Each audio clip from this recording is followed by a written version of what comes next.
বাংলাদেশিদের জন্য গুরুত্বপূর্ণ সতর্কতা দিয়েছে বিশ্বের 13টি দেশ। ভিসা ও কনসুলার সেবা গ্রহণে প্রতারণা ও অনিয়ম এড়াতে বিশেষ নির্দেশনা দেওয়া হয়েছে। যৌথ এক বিবৃতিতে যুক্তরাষ্ট্র, কানাডা, জার্মানি, ফ্রান্স সহ পশ্চিমা বিশ্বের 13টি দেশ জানায়, বাংলাদেশি নাগরিকদের ভিসা, পারমিট ও অন্যান্য সেবা গ্রহণে অবশ্যই সরকারি নিয়ম অনুসরণ করতে হবে। এই দেশগুলোর মধ্যে রয়েছে United kingdom, Canada, Germany, France, Australia সহ ইউরোপের আরও কয়েকটি দেশ।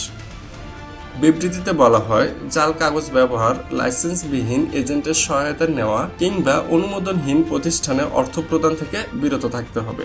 এসব অনিয়মের কারণে ভিসা প্রক্রিয়ায় বিলম্ব, আর্থিক ক্ষতি, এমনকি সীমান্তে প্রবেশে বাধা এবং আইনি জটিলতা তৈরি হতে পারে বলে সতর্ক করা হয়েছে।